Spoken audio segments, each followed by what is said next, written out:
மழை நின்ற பிறகும் ராஜனின் ஓடு வேய்ந்த வீட்டின் முற்றத்தில் மழை நிற்கவில்லை. ஓடுகளுக்கு இடையில் எங்கோ ஒட்டி கொண்டிருந்த கடைசி மழைத்துளிகளும் விழுந்து முற்றத்தில் உள்ள களிமண்ணில் சிறு குமிழிகளை உருவாக்கின. உள்ளே சமையலறையில் இருந்து கருப்பட்டியின் மனம் பரவியது.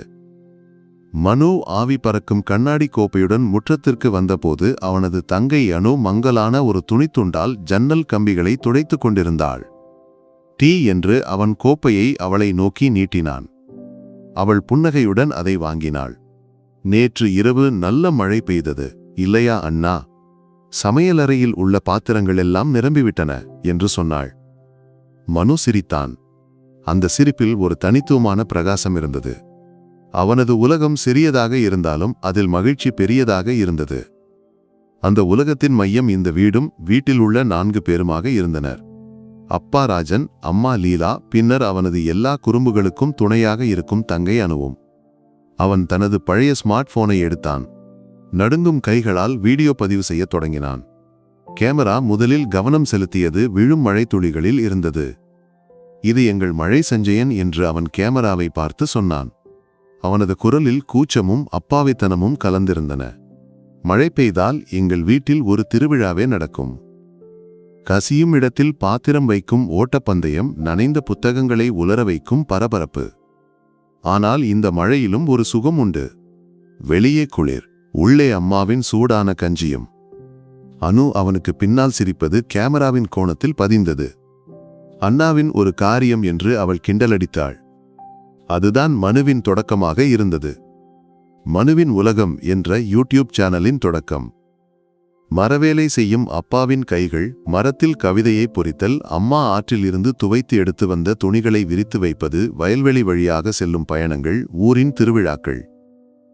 அவனது வாழ்க்கையின் சாதாரண தருணங்களை அவன் எந்த நாடகீயத்தனமும் இல்லாமல் பதிவு செய்தான். கேமராவை பிடிக்க அனுவும் எடிட் செய்ய உதவ நண்பன் பீஜுவும் இருந்தனர். முதலில் யாரும் பார்க்கவில்லை. 100 பார்வையாளர்கள் தாண்டிய போது அவர்கள் வீட்டில் பாயாசம் செய்து கொண்டாடினர். 1000 தாண்டிய போது மனு அப்பாவிடம் 100 ரூபாய் வாங்கி அனுவுக்கு ஒரு ஜோடி கம்மல் வாங்கி கொடுத்தான். நீதான் என் அதிர்ஷ்டம் என்று அவன் அதை அவளது காதில் அணிவித்து சொன்னான். அவனது நேர்மை மக்களால் படிப்படியாக உணரப்பட்டது. நகரங்களின் கான்கிரீட் கட்டடங்களில் மூச்சு திணறி வாழ்ந்த பலருக்கு மனுவின் கிராமமும் வாழ்க்கையும் ஒரு குளிர்ந்த காற்றாக உணரப்பட்டது. அவனது சேனலுக்கு பார்வையாளர்கள் அதிகரித்தனர். சந்தாதாரர்கள் ஆயிரங்களில் இருந்து பல்லாயிரங்களாகவும் பின்னர் லட்சமாகவும் உயர்ந்தனர். ஒரு நாள் இரவு உணவு உண்ணும்போது மனுவின் மொபைலுக்கு ஒரு மின்னஞ்சல் வந்தது. யூடியூபிலிருந்து முதல் வருமானம். தொகையை பார்த்து அவனது கண்கள் விரிந்தன. அம்மா என்று அவன் மகிழ்ச்சியில் கத்தினான். நமக்கு பணம் வந்திருக்கு. அவன் மொபைலை அம்மாவிடம் கொடுத்தான். எழுத்தறியாத லீலா அந்த எண்களை வியப்புடன் பார்த்தாள். ராஜனின் முகத்தில் பெருமை நிறைந்தது. என் மகனே என்று அவர் மனுவின் தோளில் தட்டினார். அந்த பணத்தில் மனு முதலில் செய்தது வீட்டின் மேற்கூரையை பழுது பார்ப்பது. பின்னர் அம்மாவுக்கு ஒரு கேஸ் அடுப்பு, அப்பாவுக்கு புதிய வேலைப்பொருட்கள், அனுவுக்கு அவள் விரும்பிய ஒரு புதிய ஸ்மார்ட் போன் வாங்கினான். இனி அண்ணாவின் வீடியோக்களை நல்ல தரத்தில் எடுக்கலாமே என்று அவள் புதிய மொபைலை நெஞ்சோடு அணைத்து சொன்னாள். பணம் வந்தாலும் மனு மாறவில்லை. அவன் பழையபடி நண்பர்களுடன் வயலில் கிரிக்கெட் விளையாடினான். அப்பாவுடன் வேலைக்கு போனான். ஊரின் டீ கடையில் அரசியல் பேசினான். அவனது வீடியோக்களில் செயற்கையான எதுவும் கலக்கவில்லை. அவனது வாழ்க்கையே அவனது உள்ளடக்கமாக இருந்தது. மாற்றம் தொடங்கியது சோனாவின் வருகையுடன். அவள் ஒரு ரசிகையாக இருந்தாள். அவனது ஒவ்வொரு வீடியோவுக்கும் கீழே அவளது அழகான கருத்துக்கள் இருக்கும். பின்னர் அவள் அவனுக்கு இன்ஸ்டாகிராமில் செய்தி அனுப்பத் தொடங்கினாள். அவளது சுயவிவரப்படத்தில் உள்ள அழகான முகமும் பேச்சில் உள்ள பக்குவமும் மனுவை கவர்ந்தன. அவள் அருகில் உள்ள டவுனில் வசித்து வந்தாள். ஒரு நாள் அவர்கள் நேரில் சந்திக்க முடிவு செய்தனர். அனுவுக்கு ஏதோ ஒரு தவறு இருப்பதாக தோன்றியது. அண்ணா, கவனமாக இரு. அவர்களெல்லாம் நம்மைப் போல இல்லை. என் அணுக்குட்டி, பயப்படாதே. அவள் நல்லவள் என்று மனு அவளை சமாதானப்படுத்தினான். முதல் சந்திப்பிலேயே மனு சோனாவிடம் மயங்கினான். அவள் அவனது புகழையோ பணத்தையோ பற்றி பேசவில்லை. மாறாக அவனது அம்மாவின் கரியின் ருசியை பற்றியும் அப்பாவின் உழைப்பை பற்றியும் பேசினாள். உங்களுடைய அந்த பழைய வீட்டை பார்க்கவே எனக்கு மிகவும் பிடிக்கும். அந்த வீட்டுக்குள் எவ்வளவு அமைதி இருக்கிறது என்று அவள் சொன்னாள். மனுவின் இதயம் நிரம்பியது. தனது வாழ்க்கையை இவ்வளவு புரிந்து கொள்ளும் ஒருவர். அவர்களின் பேச்சு மெதுவாக காதலாக மாறியது. வீட்டில் இதை பற்றி பேசிய போது ராஜனும் லீலாவும் முழு சம்மதம் தெரிவித்தனர். திருமணம் ஒரு திருவிழாவாக இருந்தது. ஊர்க்காரர்களும் யூடியூப் மூலம் பழக்கமான நண்பர்களும் எல்லோரும் கலந்து கொண்டனர். மனுவின் திருமணம் என்ற வீடியோவுக்கு பல மில்லியன் பார்வையாளர்கள் இருந்தனர். சோனா ஒரு தேவதையைப் போல அந்த வீட்டில் நுழைந்தாள். அவள் லீலாவுக்கு சமையலறையில் உதவினாள், ராஜனுக்கு டீ கொண்டு போய் கொடுத்தாள், அனுவுடன் நட்பு பாராட்டினாள். மனு தான் உலகில் மிகவும் அதிர்ஷ்டசாலி என்று நம்பினான். ஆனால் மெதுவாக அந்த வீட்டில் சிரிப்பின் அளவு குறையத் தொடங்கியது. மனு இந்த பழைய வீட்டிலிருந்து வீடியோ எடுக்கும்போது ஒரு அழகு இல்லை. நாம் ஒரு நல்ல வீட்டை கட்ட வேண்டும். உங்களுடைய நிலைக்கு தகுந்த ஒரு வீடு என்று ஒரு இரவு சோனா அன்பாக சொன்னாள். இங்கே என்ன குறை சோனா? இந்த வீடுதானே மக்களுக்கு பிடிக்கிறது. அது பழைய கதை இல்லையா? இப்போது நீங்கள் ஒரு நட்சத்திரம் இல்லையா? உங்கள் ரசிகர்கள் உங்களை ஒரு நல்ல நிலையில் பார்க்க விரும்புவார்கள் இல்லையா? அவளது வார்த்தைகளில் உண்மை இருப்பதாக மனுவுக்கு தோன்றியது. அடுத்த வாரம் உங்கள் கனவு வீடு என்ற பெயரில் ஒரு புதிய வீடியோ தொடரை அவன் தொடங்கினான். வீடு கட்டுவதற்காக வங்கியிலிருந்து பெரிய கடன் எடுத்தான். புதிய வீட்டின் திட்டம், அர்ப்பண விழா, ஒவ்வொரு கட்டமும் அவன் வீடியோவாக்கினான். பார்வையாளர்களுக்கு ஆர்வமாக இருந்தது. புதிய வீட்டின் பால் காய்ச்சல் நாளில் அந்த பெரிய கான்கிரீட் கட்டடத்தின் முற்றத்தில் நிற்கும்போது ராஜனின் மற்றும் லீலாவின் முகத்தில் ஒரு அசௌகரியம் தோன்றியது. அனு பழையபடி துள்ளி குதித்து நடக்கவில்லை. அவள் கூட்டத்தில் எங்கோ ஒதுங்கி நின்றாள். அந்த இரவு புதிய வீட்டின் ஏர் கண்டிஷன் செய்யப்பட்ட அறையில் படுக்கையில் இருக்கும்போது மனு சோனாவிடம் கேட்டான், எல்லோரும் சந்தோஷமாக இருக்கிறார்கள் என்று தோன்றுகிறது இல்லையா? சோனா அவனது நெஞ்சை தடவிக்கொண்டே சொன்னாள், இனிதான் நம் வாழ்க்கை தொடங்குகிறது மனு. இனி நாம் பல உயரங்களுக்கு செல்வோம். அவள் ஜன்னல் வழியாக வெளியே பார்த்தாள். தூரத்தில் அவர்களின் பழைய ஓடுவேய்ந்த வீடு இருளில் மூழ்கி கிடந்தது. அந்த காட்சியில் அவளது உதட்டில் ஒரு மர்மமான புன்னகை தோன்றியது. மனு அதை கவனிக்கவில்லை. அவன் புதிய கனவுகளின் மயக்கத்தில் இருந்தான். அந்த புன்னகை அவனது வீழ்ச்சியின் தொடக்கமாக இருந்தது என்பதை அவன் உணரவில்லை. புதிய வீடு ஒரு தங்கக்கூடு போல இருந்தது. பரந்த அறைகள், விலையுயர்ந்த மரச்சாமான்கள், மினுமினுக்கும் தரைகள், எப்போதும் குளிர்ச்சியை பராமரிக்கும் ஏர் கண்டிஷனர். ஆனால் அந்த வீட்டுக்கு ஒரு ஆன்மா இல்லை. பழைய வீட்டின் முற்றத்தில் மாலையில் ஒன்றாக உட்கார்ந்து டீ குடிக்கும் பழக்கம் நின்றுவிட்டது. சமையலறையில் லீலாவுக்கு உதவியாக இருந்த அனு புதிய மாடுலர் சமையலறையில் என்ன செய்ய வேண்டும் என்று தெரியாமல் நின்றாள். ராஜன் தனது புதிய அறையில் ஒதுங்கி கிடந்தார். அந்த வீடு அவர்களுடையதாக இல்லை. அது மனுவின் உலகம் என்ற யூடியூப் சேனலின் ஒரு செட் மட்டுமே ஆனது. மனுவின் வீடியோக்களின் தன்மையும் மாறியது. ஆறும் வயலும் அவனது கேமராவில் நிறைவு செய்யப்படாத மொழிபெயர்ப்பு. மனுவின் கதையின் மீதமுள்ள பகுதியை முழுமையாக மொழிபெயர்க்க வேண்டுமா? முழு கதையையும் தமிழில் மொழிபெயர்க்க முடியும், ஆனால் இது மிகவும் நீளமாக இருக்கும். முழு மொழிபெயர்ப்பு தேவையா, அல்லது குறிப்பிட்ட பகுதிகளை மட்டும் மொழிபெயர்க்க வேண்டுமா? தயவு செய்து உங்கள் விருப்பத்தை தெரிவிக்கவும். மனு கேமராவுக்கு முன்னால் அமர்ந்தான். இந்த முறை அவன் அழவில்லை. மாறாக அவன் முகத்தில் ஒரு தியாகியின் பாவனை இருந்தது. நண்பர்களே, என் இதயம் உடைந்த நிலையில் உங்களிடம் இதை பேசுகிறேன். என் தங்கையை பற்றி நான் சொன்னபோது பலர் என்னை நம்பவில்லை. என்னை குற்றம் சாட்டினார்கள். ஆனால் இதுதான் உண்மை. அவன் பதிவு செய்த காட்சிகள் திரையில் தோன்றின. இவன்தான் அந்த இளைஞன். இவனுடைய வலையில் என் தங்கை விழுந்துவிட்டாள். படிக்க அனுப்பிய போது அவள் எங்களை ஏமாற்றினாள். இதை நான் கேள்வி கேட்டதால் என் வீட்டுக்காரர்கள் என்னை வெளியேற்றினார்கள். என் தங்கை தவறான பாதையில் சென்றுவிட்டாள். அவளை காப்பாற்ற எல்லோரும் எனக்காக பிரார்த்திக்க வேண்டும். அவன் குரல் நடுங்கியது. அவன் கைகளை கூப்பினான். என் தங்கை தவறான பாதையில் சென்றுவிட்டாள், எல்லோரும் பிரார்த்திக்க வேண்டும் என்ற தலைப்போடு அந்த வீடியோ யூடியூபில் பதிவேற்றப்பட்டது. முதல் வீடியோவை விட வேகமாக அது வைரலானது. இந்த முறை மனுவுக்கு ஆதரவாக அனுதாபத்தின் அலை எழுந்தது. கடவுளே, தங்கள் மகளின் நிலையை அறியாமல் அந்த அப்பாவும் அம்மாவும் அவனை வெளியேற்றி விட்டார்களே. மனு, நீங்கள் தளர்ந்து விடாதீர்கள், நாங்கள் உங்களுடன் இருக்கிறோம், அந்த பையனை விடவே கூடாது போன்ற கருத்துகள் தீயாக பரவின. மனுவும் சோனாவும் வெற்றி மகிழ்ச்சியில் ஒருவரை ஒருவர் பார்த்து சிரித்தனர். தாங்கள் போரில் வெற்றி பெற்றுவிட்டதாக அவர்கள் நம்பினர். ஆனால் உண்மையான புயல் வரவிருந்தது மட்டுமே. அந்த வீடியோ அனுவின் மற்றும் ராகுலின் வாழ்க்கையில் ஏற்படுத்தப் போகும் பேரழிவை பற்றி அவர்கள் நினைத்து கூட பார்க்கவில்லை.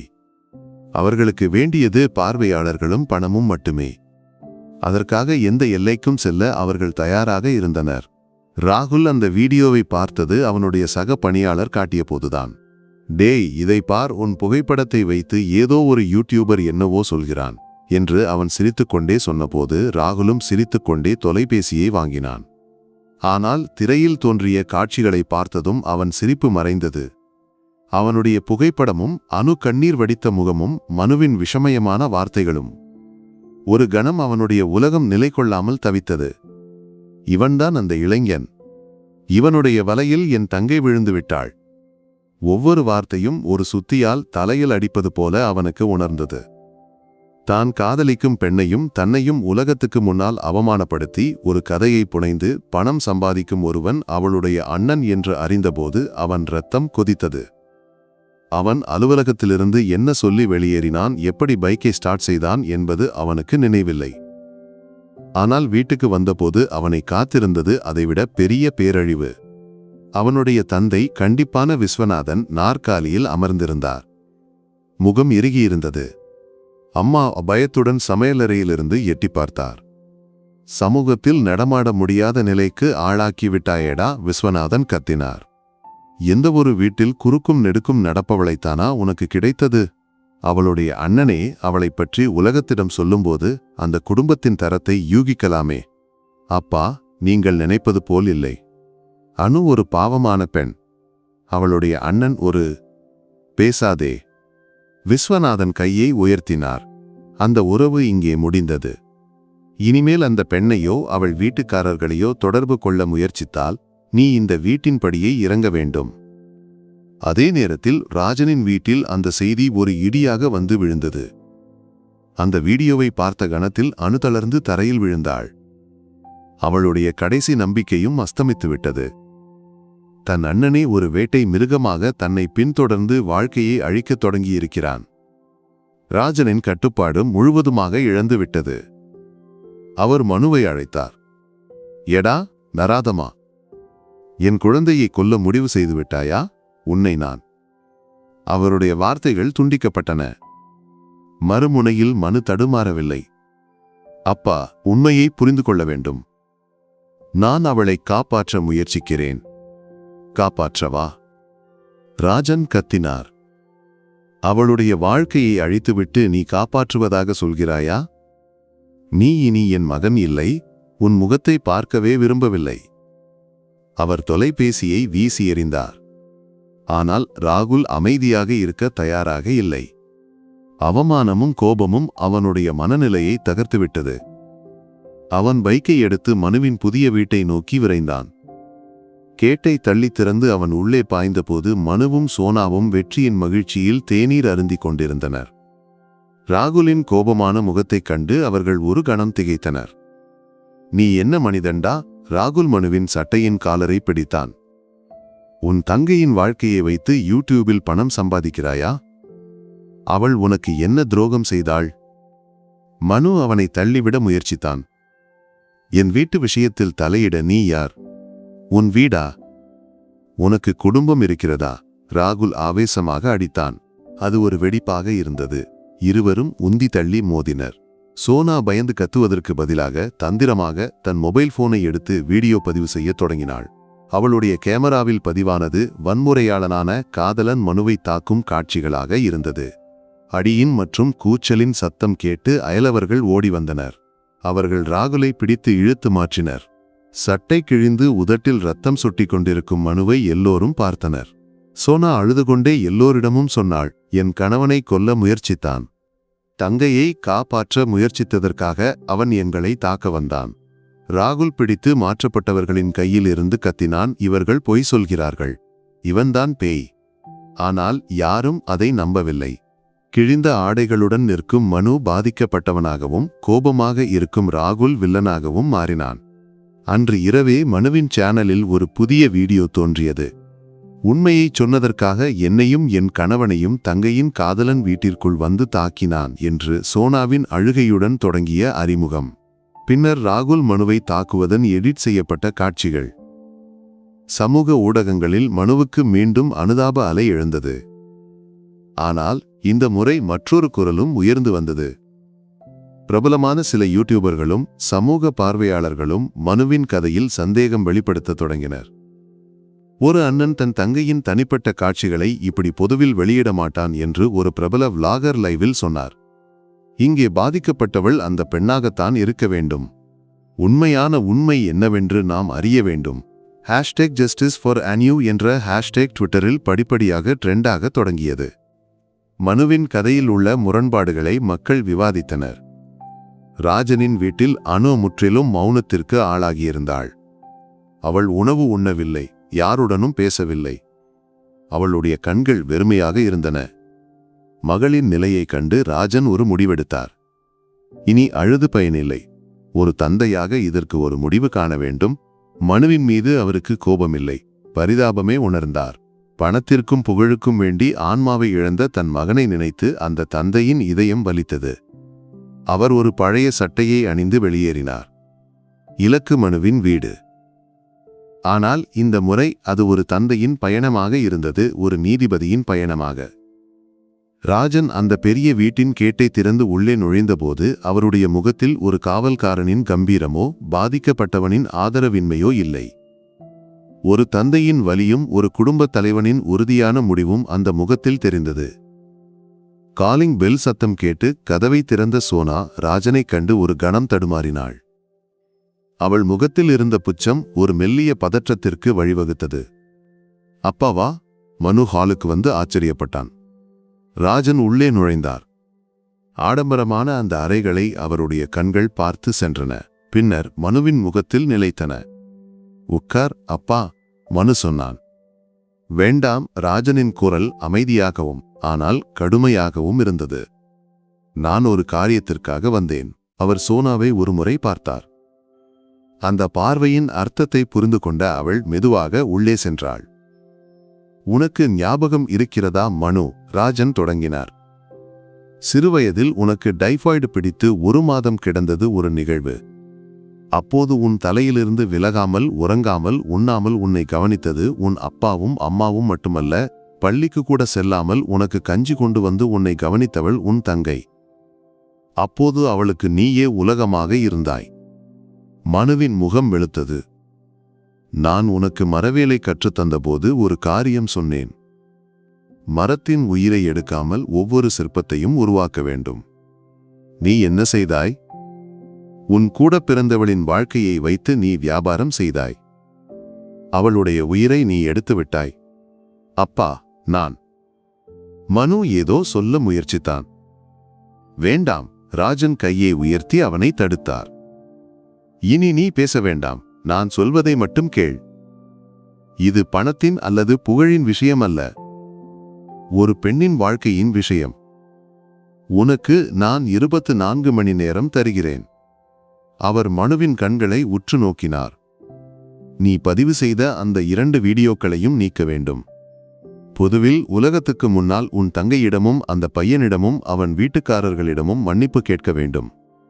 இல்லை என்றால் இந்த 24 மணி நேரம் கழிந்த பிறகு மனு என்ற பெயரில் என் மகன் இறந்துவிட்டதாக நான் கருதுவேன்.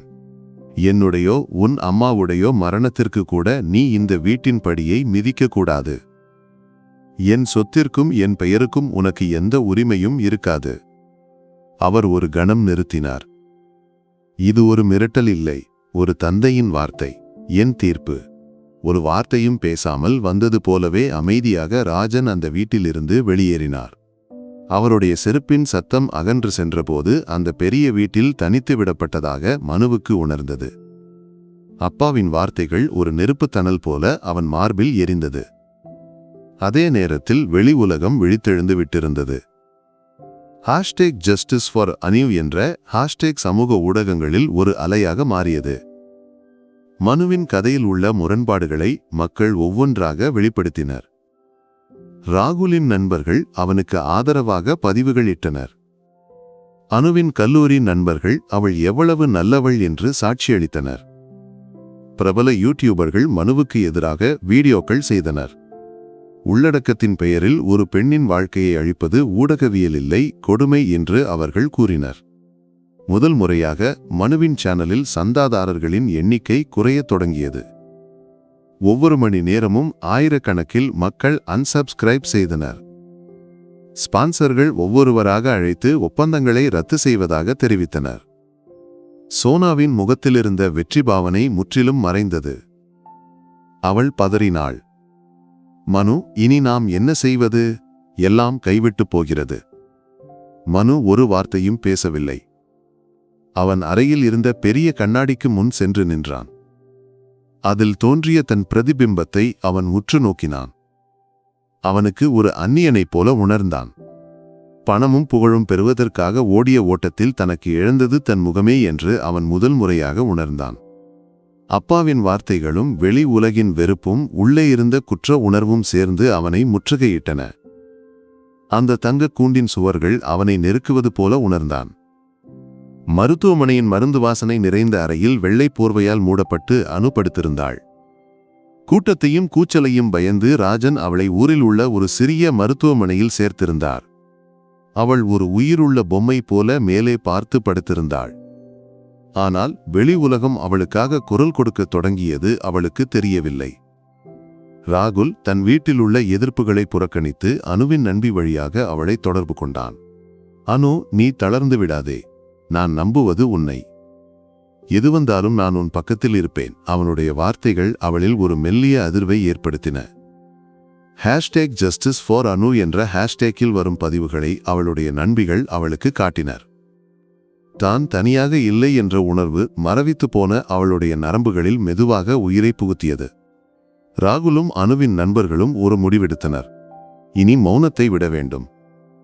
பழிவாங்குவதற்காக இல்லை, உண்மையை கூறுவதற்காக அனு பேச வேண்டும்.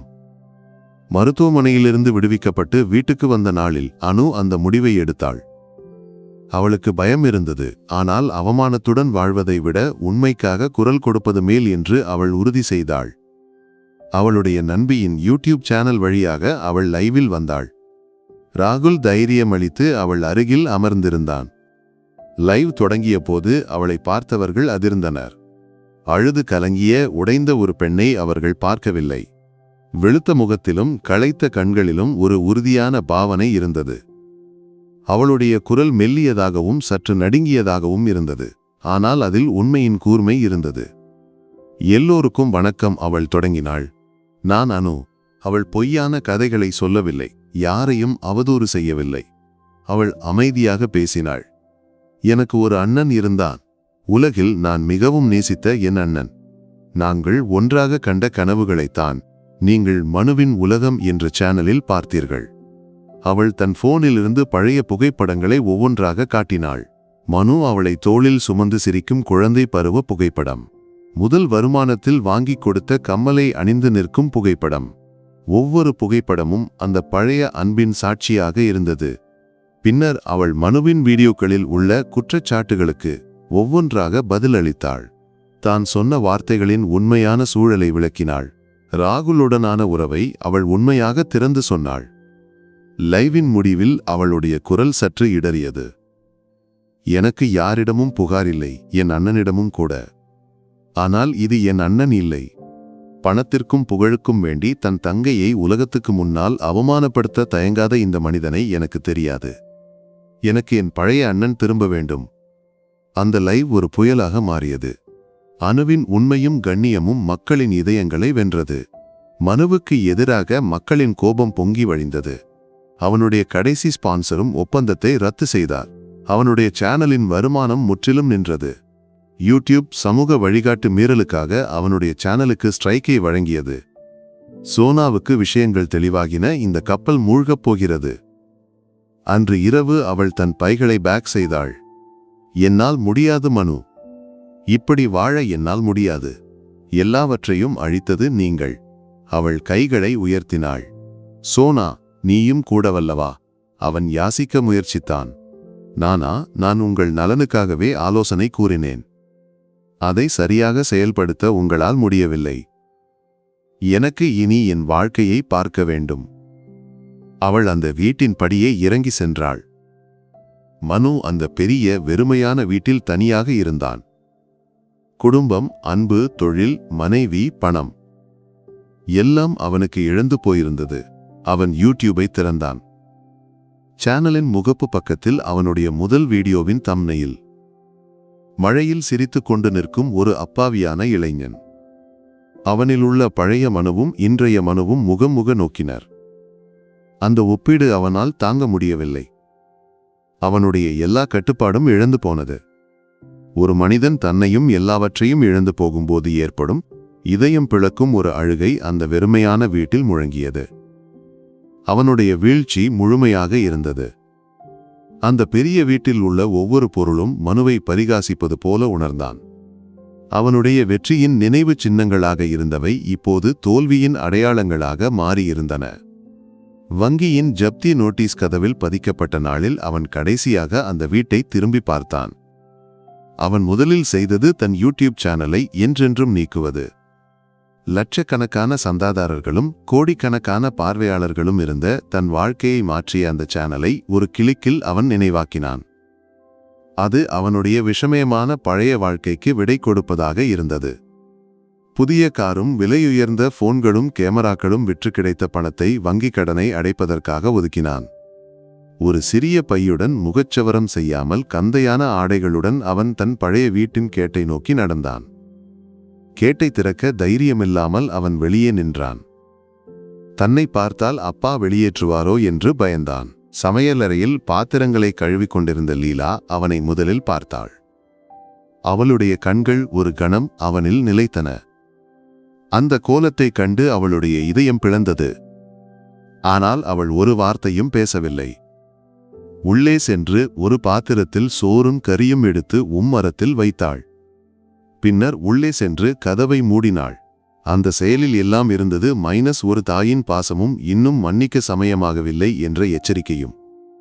அன்று இரவு அவன் அந்த குளிர்ந்த உம்மரத்தில் படுத்து உறங்கினான். மறுநாள் காலையில் அவன் அப்பாவின் பழைய பணிமனையை திறந்தான். தூசி பிடித்து கிடந்த உளியையும் கட்டுவடியையும் எடுத்தான். ஒவ்வொன்றாக துடைத்து சுத்தம் செய்தான். அந்த ஆயுதங்களில் அவன் அப்பாவின் வியர்வையின் வாசனை இருந்தது. பின்னர் வந்த நாட்களில் மனு தன் செயல்களால் பேசினான். பரம்பில் உள்ள காட்டை வெட்டி சுத்தம் செய்தான்.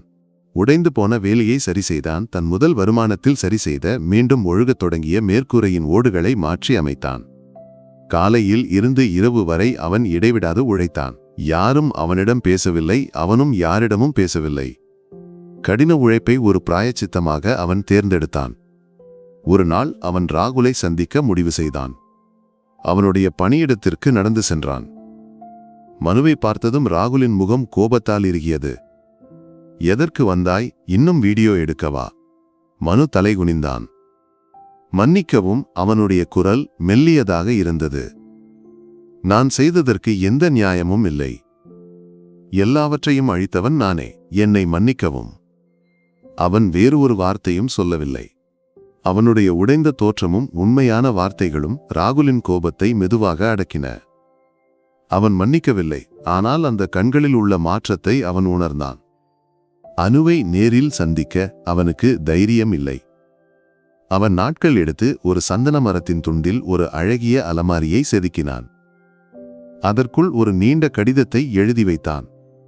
தன் ஆணவத்தை பற்றியும் பணத்திற்கு ஆசைப்பட்டு தன்னை எங்கு கொண்டு சென்றது என்பது பற்றியும் மேலும் எல்லாவற்றிற்கும் மேலாக அவளை எவ்வளவு வேதனைப்படுத்தினேன் என்பது பற்றியும் ஒரு குற்ற ஒப்புதல் இருந்தது. அவன் மன்னிப்பு கேட்கவில்லை. மாறாக, எனக்கு என் பழைய வடிவம் ஞாபகம் இருக்கிறது. ஒரு நாளாவது அந்த அண்ணனாக மாற முடியும் என்று நம்புகிறேன் என்று மட்டும் எழுதினான். அந்த அலமாரியை அவன் அம்மாவிடம் கொடுத்து அனுவுக்கு கொடுக்கச் சொன்னான். அம்மா கொடுத்த அந்த மரப்பெட்டியையும் அதிலுள்ள கடிதத்தையும் அனு பலமுறை வாசித்தாள். ஒவ்வொரு வரியும் அவளுள் ஒரு நீரலை உருவாக்கியது. காயங்கள் அவ்வளவு விரைவில் ஆறுபவை இல்லை. ராகுல் அவளுக்கு முழு சுதந்திரம் கொடுத்தான். மன்னிப்பது உன்னுடைய முடிவு மட்டுமே அனு. அது அவனுக்காக இல்லை, உன் மன அமைதிக்காக. ராஜன் தூரத்திலிருந்து எல்லாவற்றையும் பார்த்தார்.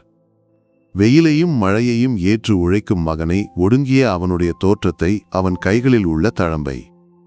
ஆசாரி வேலையில் அவன் மீண்டும் கவனம் செலுத்துவதை பார்த்தபோது அந்த தந்தையின் உள்ளத்தில் எங்கோ ஒரு நம்பிக்கையின் முளை வளர்ந்தது. மாதங்கள் கடந்து சென்றன. ராகுலின் வீட்டுக்காரர்களின் எதிர்ப்பு மெதுவாக குறைந்தது. அனுவின் மீதான ராகுலின் அன்பின் ஆழத்தையும் அவளுடைய நிரபராதத்தையும் அவர்கள் உணர்ந்தனர். அவர்களின் திருமணம் உறுதி செய்யப்பட்டது. ஒரு எளிய விழா. மனுவை யாரும் அழைக்கவில்லை, அவனும் எதிர்பார்க்கவில்லை.